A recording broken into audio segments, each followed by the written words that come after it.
If you've been paying attention at home, you probably recognize the build behind us. This is our Jeep JKU that we built in 6 days right here at the shop, and I swore I would never do that again. Well, we just got invited on a road trip from Colorado to Vegas called Trail to SEMA with Powerstop brakes, and we've got a whole lot of modifications to do to this Jeep and not much time to do it. So here we go. Action!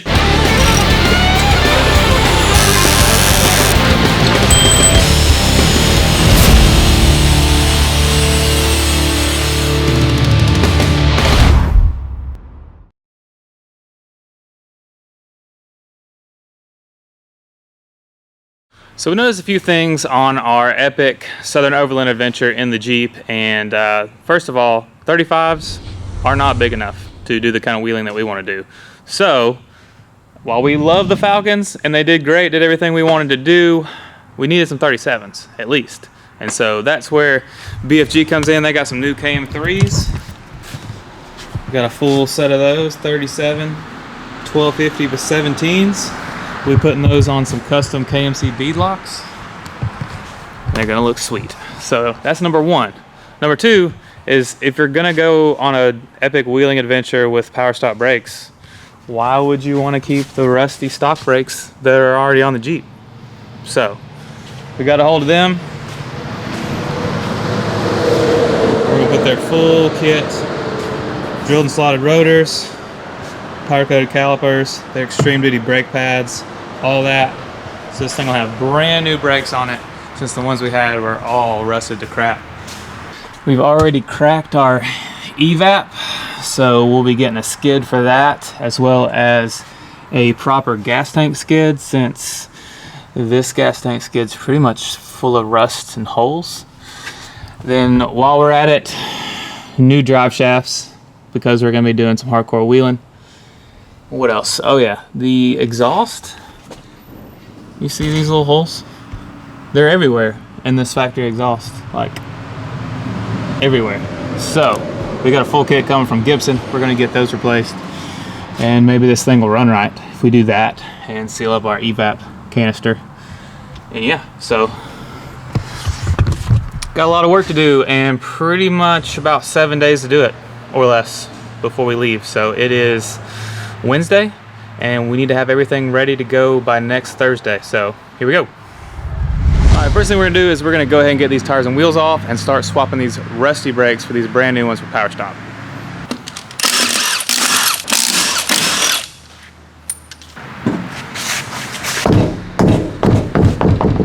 Don't worry about these Falcons. We're gonna use those on another project. All right, now, so before we can bolt on all this aftermarket goodness, we gotta get rid of all this stock rusty junk. Yeesh.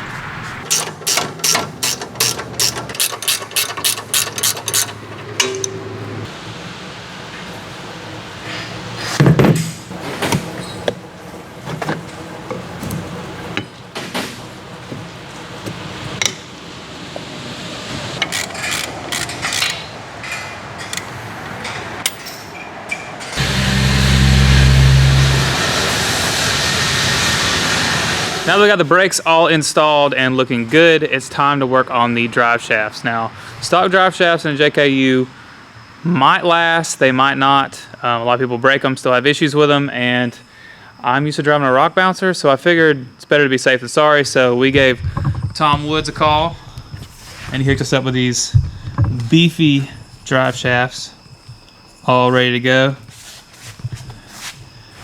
And we actually got under here, and a lot of people have freaked out about how to measure for drive shafts, and it's really not a big deal. I mean, myself included, I was kind of like, well, why would I want to have to measure them? I mean, it should be the same. But I actually like that they made me measure them. So I measured drive shafts and put them in order with Tom Woods. He had them here in about a week's time, and it's time to put them in. We're gonna have to get these junky factory ones out of here first, and they're nice and rusty.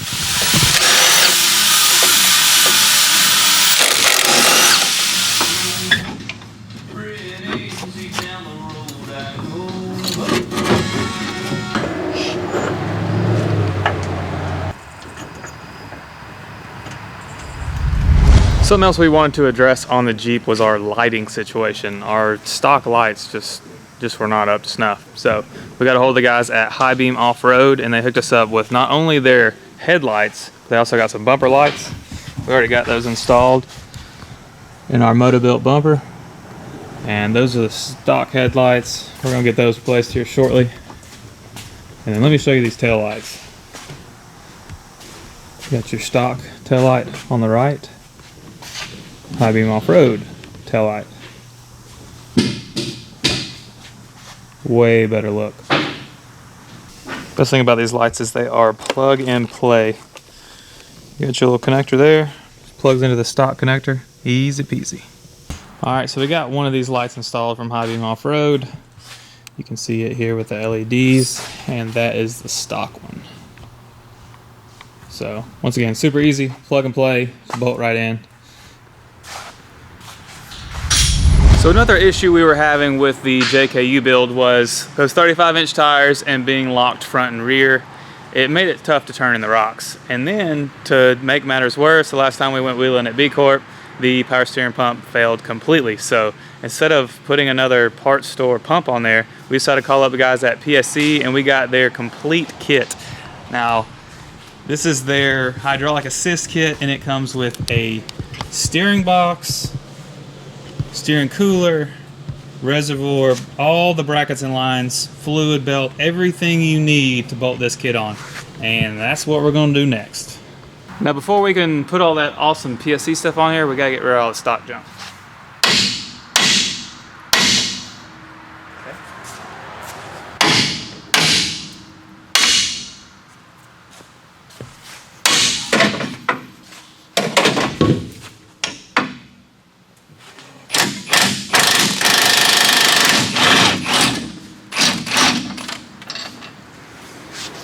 Box loose. Here's a little tip: your coolant reservoir just pops right up. You slide it up, it'll get out of the way, then you can get your steering box.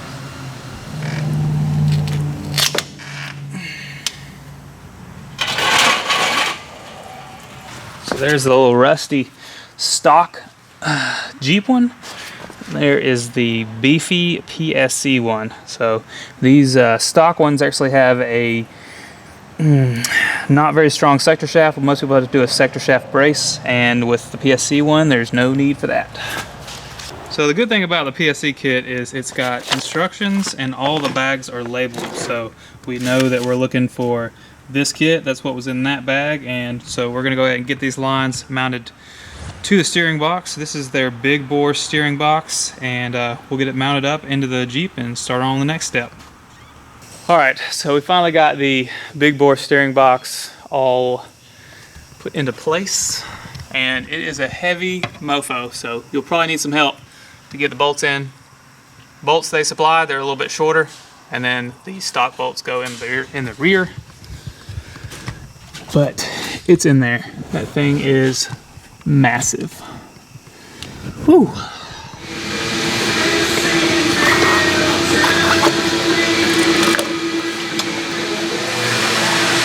I'll use a new air filter while we're at it.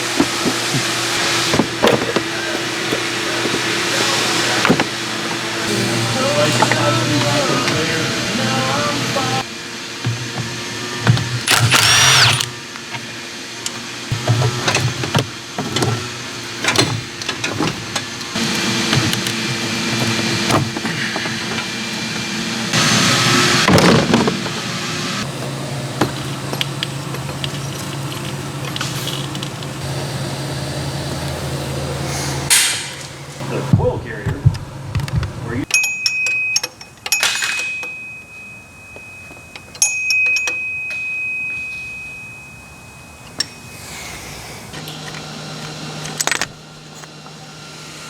all the box.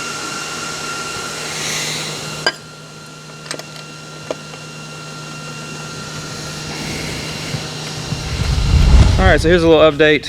We are all hands on deck. Just finished having a little pizza. We got Jake out here, Sebastian and Chris all helping out trying to get the Jeep done, because we got tomorrow, which is my anniversary with my wife, so I probably don't need to be here at the shop working. And then the next morning we leave to go to Colorado, so got a lot to do and not a lot of time to do it. Jake's working on getting the ram figured out where to mount. I got the steering cooler put in a good spot, I think. Still got some stuff taken apart up there, but we are getting closer. Sebastian and Chris back there working on the gas tank skid. Got our Synergy gas tank skid. Working on dropping the stock one.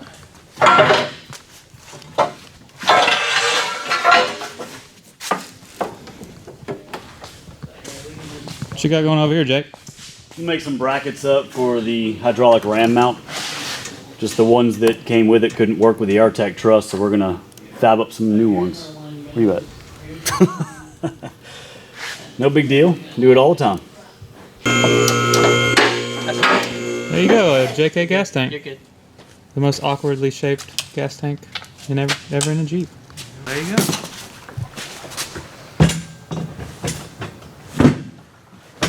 And that's why we replace it. Because it looks like Sebastian owned it. I know. How's it get so rusty? Dude, could be so involved. I mean, it's a pretty freaking stout piece. Yeah. Like, I believe it. I was asking him, why is shipping so much? And I'm like, because it weighs like 300 pounds?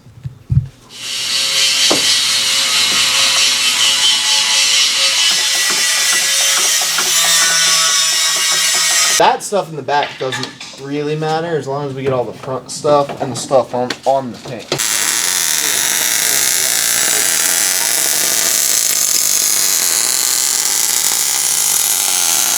All right, so it's 11 o'clock at night.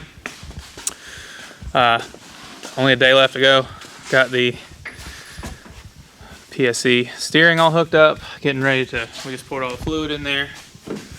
Sweet reservoir over there. Sector shaft. Everything hooked back up.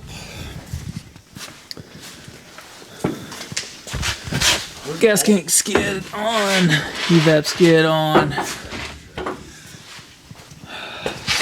Getting close. So here is the wheel and tie combination that we decided to go on for this trip. These are the KMC Machete bead locks. These are built for JKs. They're the right bolt pattern, right offset, and I got them powder coated in that bright BK yellow. Had to, and then of course the brand new BFG KM3 37-inch tires, 37 1250 17s, and we actually went out west and did a little wheeling with a set of these tires on they were 35s on a Jeep with BFG, and we were real impressed with the tire and can't wait to try them out on the East Coast, but we'll have to save that for a later date because we're heading to Colorado after we get done putting these on. Now when it comes to mounting a wheel and tire together, mounting a off-road tire on a bead lock is about the easiest it can get. Now there's a few things you can do to make it a little bit easier on yourself, and that involves good old WD-40. Now this is their multi-use product, and of course these wheels have 2 of these valve stems. I'm not sure why, but they have 2, so we have to put 2 in. And I usually just give them a good little shot of a little bit of WD-40 on. Take our little tire tool, put it through the valve stem hole, thread it on, and pull it into place. And that little bit of WD-40 just lubes it up, makes it a little bit easier. Now the next part is actually mounting the tire onto the wheel, and for that we spray a little bit of WD-40 around the edges and then also around the bead for the back side of the tire. And all this does is just lube it up, make it slide on a little bit easier. You can usually just throw the bead on and grab your little 5-gallon bucket.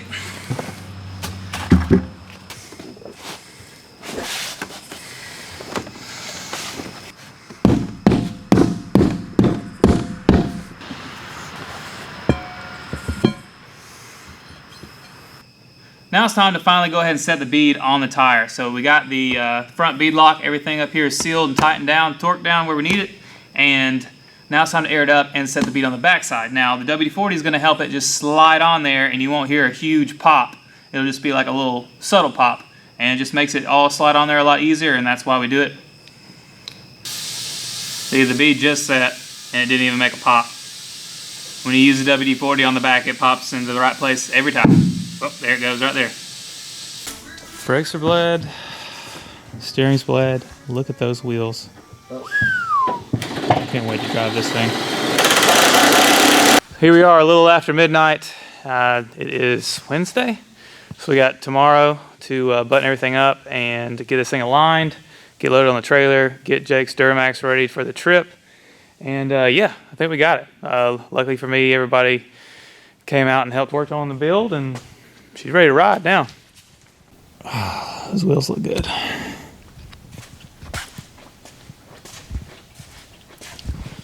Little PSC reservoir, their new pump, their steering box, ram, and found this little spot for the cooler. Heck yeah. Oh, we gotta put the grill back in too, but we're waiting on some lights.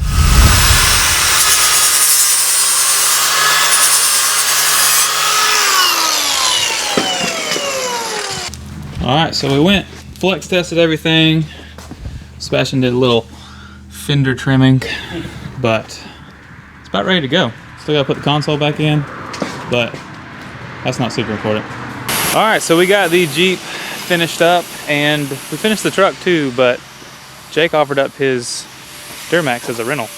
So we're taking the Duramax. Got the trailer we borrowed. We got Ian from Big Tire Garage.